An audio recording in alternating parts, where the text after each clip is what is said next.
Last week in Michigan politics, a major Michigan gas utility has been cleared to receive over $1 billion in loan dollars from the federal government.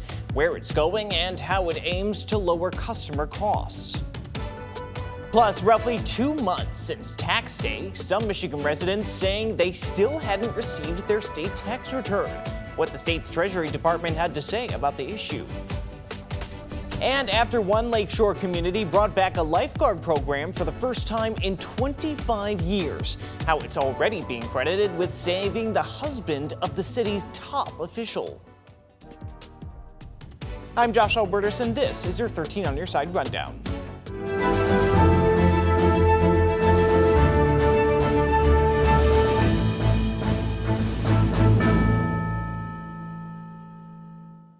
And we begin this week in Holland. U.S. Health and Human Services Secretary Robert F. Kennedy Jr. was there to talk about access to healthy food. The secretary was there alongside the local congressman, Bill Huizinga, when they met with Kids Food Basket. It comes amid a series of reported trips for the secretary around the region, some in electorally interesting places. I wanted to come here today to talk to the people who run this program about how we can help them and how we can support them. This Kids Food Basket location in Holland played host to the country's top health official on Thursday, as Health and Human Services Secretary Robert F. Kennedy Jr. toured the location and spoke with leaders. One of the reasons I'm visiting places like this, the government can't do everything. We're doing a lot. We rely on industry, we rely on partners, on public-private partners, and we rely on NGOs like this one. What is it that Kids Food Basket talked to them about or showed them for them to take off elsewhere? Yes, Kids Food Basket truly is a model for healthy food access. Each and every weekday, we're providing 11,500 healthy, nourishing, life-giving meals to children right here in West Michigan. The organization provides meals to kids around the region, with nearly 2 million meals served since last July, according to its website. And according to Whitney, gathering together hundreds of volunteers. Ultimately, healthy food access is a nonpartisan issue. Healthy food access is ensuring our kids and our families have what they need to be their best, both in school and in life. And healthy food continues to be more and more expensive. Grocery inflation continues to go up in cost. But healthy, nourishing food should never be a privilege. Healthy, nourishing food is a right. Thursday was not a campaign event. Still, some of his reported visits, including Holland, Charlotte, and Toledo, have been in highly watched areas in the battle for control of Congress. Has there been a secondary hope or objective in these visits relating to the viability of the administration's partners in the areas you're visiting? The administration has completely changed the approach to public health in this country, and it's a message that we want to get out to everybody. A Southwest Michigan hospital announced this week it was permanently closing on Friday, citing things including declining reimbursement rates, it said. Other factors, it said, included, quote, rising operational costs and a sustained decrease in patient utilization. Hospital leaders say they explored every reasonable option to remain open. State leaders have gone back and forth, it seemed, on what preceded this. Reacting to the announcement, the state's Democratic Party pointed to what it saw as pressure on rural health care from Congress's One Big Beautiful bill, which made big changes to federal individual assistance, including new work requirements for Medicaid. Republicans in charge of the state House, we're told, argue the state government didn't secure enough federal funding for these kinds of facilities and has favored larger cities and counties. The United States Department of Energy finalized a massive loan for a major natural gas utility company here in Michigan. The Energy Department loaned DTE Gas $1.6 billion to be used to upgrade their infrastructure in an attempt to lower costs for customers. DTE says the money will be used on multiple projects, including modernizing and strengthening 800 miles of distribution mains and service lines and new construction at a natural gas compressor site in Six Lakes. Both the DOE and DTE say that the upgrades will result in $700 million in savings for customers, but the two appear to have different timelines, it seems, as to when those savings will be seen on customers' bills. 13 on Your Side asked Associate Deputy Secretary of Energy Alex Fitzsimmons when customers can see that savings. Certainly in the short term, we're moving with urgency in the Trump administration. We want to have as big of an impact as we can in the shortest amount of time. We also reached out to DTE via email and asked the same question. A spokesperson for the company told us, quote, customers will see the savings over the 30-year term of the loan. The loan finalization comes as DTE Gas is asking state regulators for permission to raise rates. That decision is expected at a later date. After a major Supreme Court decision came down from Washington this spring, state lawmakers are moving forward with what some believe will protect voting rights. Coming up, the latest on what's been dubbed the state's Voting Rights Act and what's causing concern.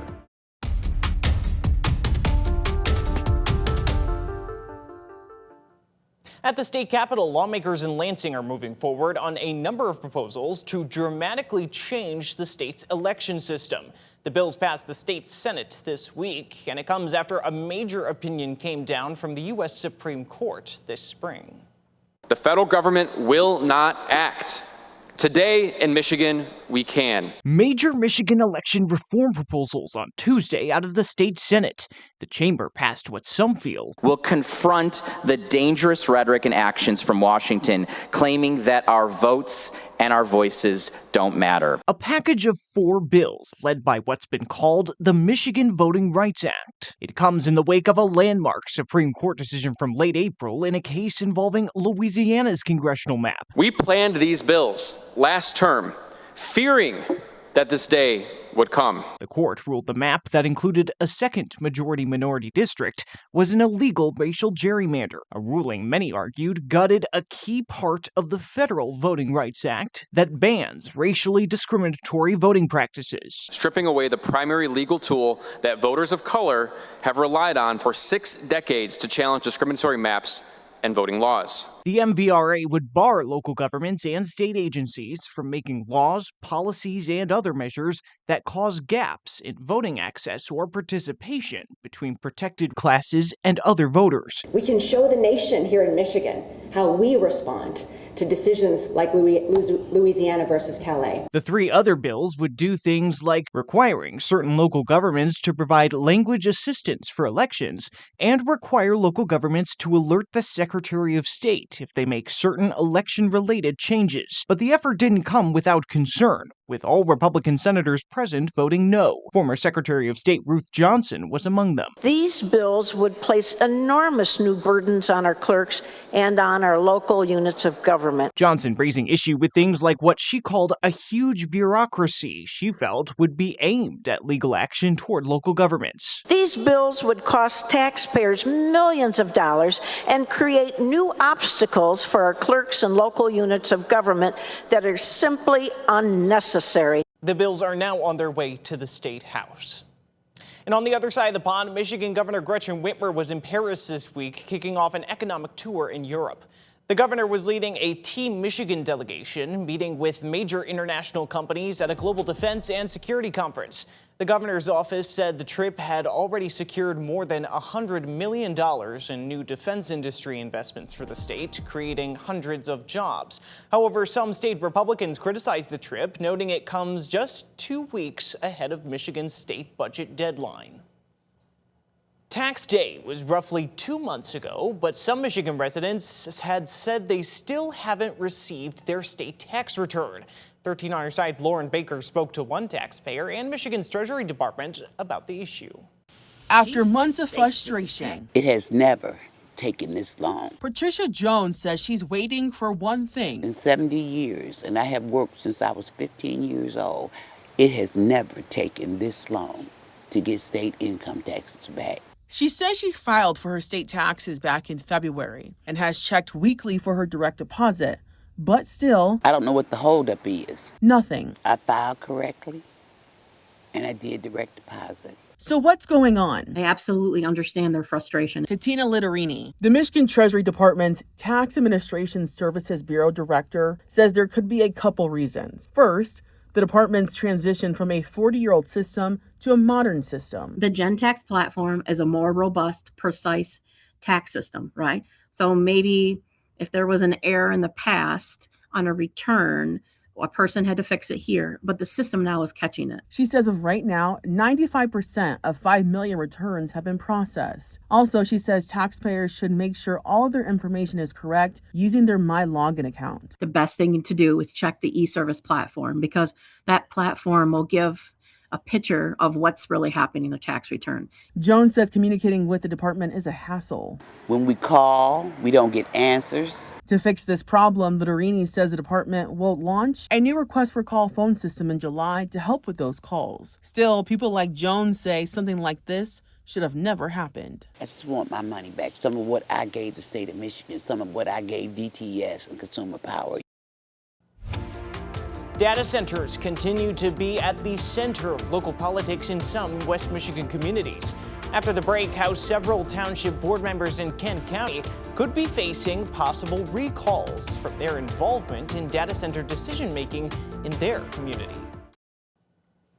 This past week, we learned more about the 4 candidates being considered as the next possible police chief of Grand Rapids. They talked about their vision for the city at a public forum on Wednesday night. 13 on your side's Nick Nelson was there. Dozens of residents, including Kaylee Strickland with Silent Observer, came out Wednesday to hear from the 4 candidates vying for the top job at the Grand Rapids Police Department. How their ideas and their morals are going to affect the safety of the city, and how we're going to be able to affect the stakeholders and the residents here, and how they have a plan to keep us safe. The city hosted a public meet and greet with the candidates, followed by a question and answer forum in commission chambers. They highlighted their backgrounds and what they want to bring to the police chief role. In the first 100 days, I need to make contact with community leaders and hear from the people.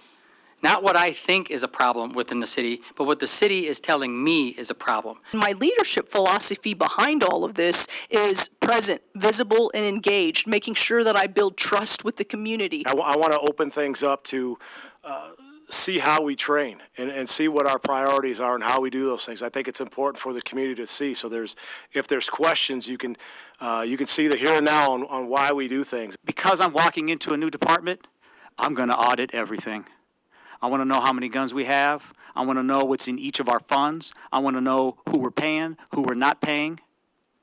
And I want to see it all on paper. 2 of the 4 candidates, Mark Bliss and Eve Stevens, are on opposite ends of 2 separate discrimination lawsuits. According to court documents, after a black officer with the Detroit Police Department was harassed by other officers and handcuffed, Bliss told the officer there would be consequences if he spoke out about the incident. Bliss responded to the allegation Wednesday night. I'm telling the community right now, it didn't happen. That's a false allegation.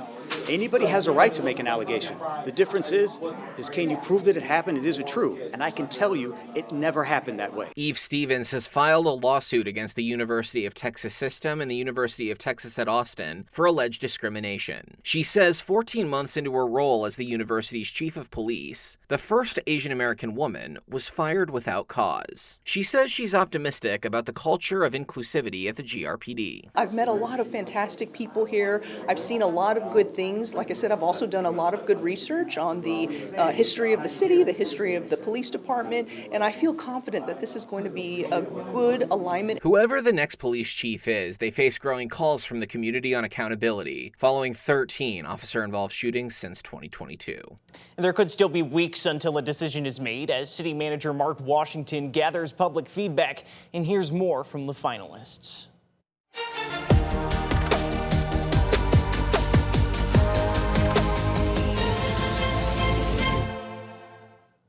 This past week, residents of Lowell Township shut down a meeting after filling a meeting room, causing them to be over capacity. This is the latest in the ongoing drama surrounding a proposed data center in the township. And later this week, an effort to recall 3 Lowell Township board members moved forward. The Kent County Election Board approved recall petition language, and 13 on your side's Micah Cho was in court when the decision was made. Today's meeting of the Kent County Election Board in downtown Grand Rapids was for one purpose: to make sure the language on these recall petitions was clear and factual. The Kent County Election Commission's Tuesday morning meeting may have been a lot quieter than the meeting in Lowell Township the previous night. Sorry to say we're over capacity, so we're going to But the impacts of it continue the ongoing fight to recall Supervisor Jerry Hale and trustees Mark Anderson and William Thompson.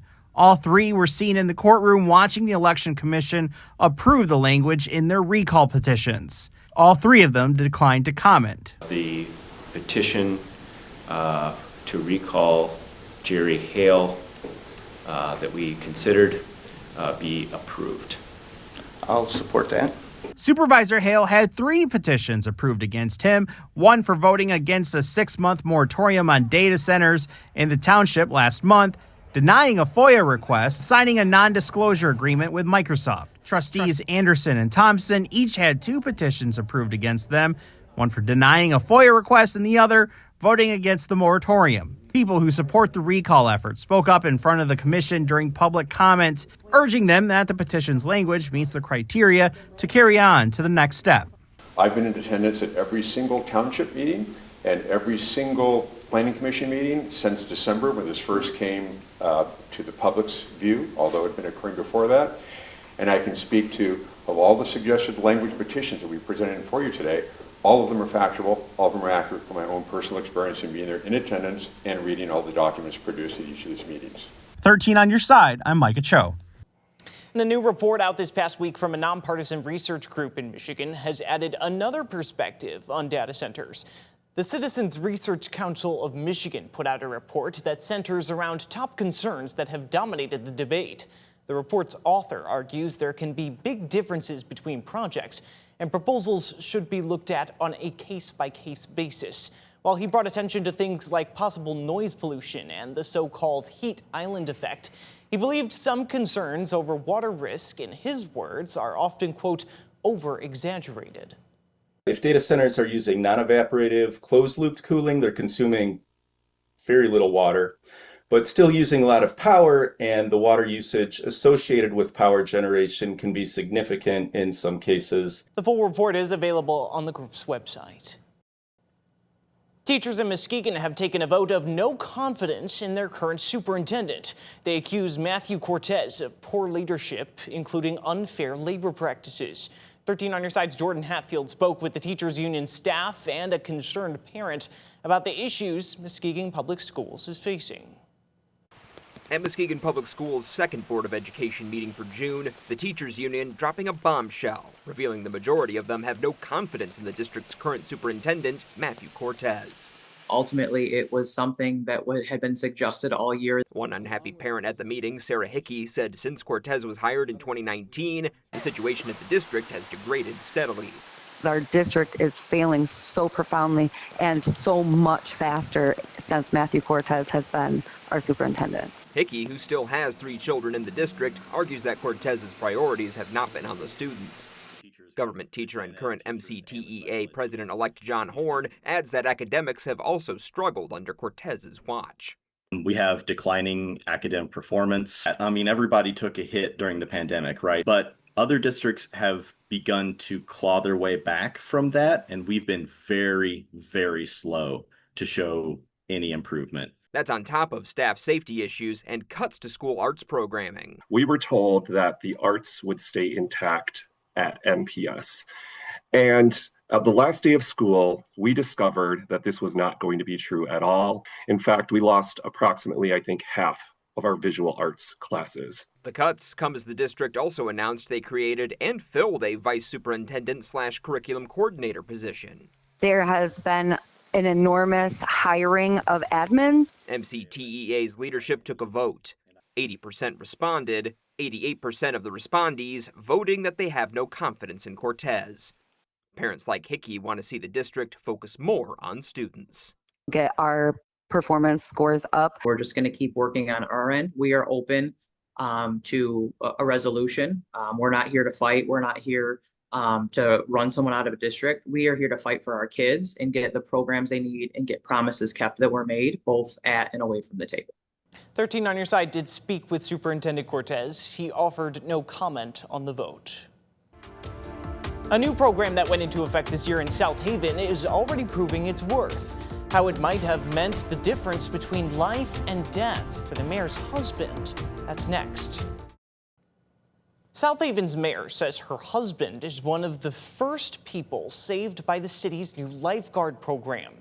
I think my husband's last words to the lifeguard before he collapsed were, "It looks like you're going to have a slow morning." At a city council meeting, Annie Brown acknowledged her husband was the swimmer who collapsed on the beach on the 9th. She said doctors and nurses told her he's lucky to be alive. She says he is alive specifically because lifeguards performed CPR and used a defibrillator. South Haven Area Emergency Services shared pictures of that rescue. The program was brought back to South Beach this summer after ending in 2001. And that's the rundown for your week in Michigan politics. Be sure to keep up with all the top political stories of the day, both on air and online at 13onyourside.com.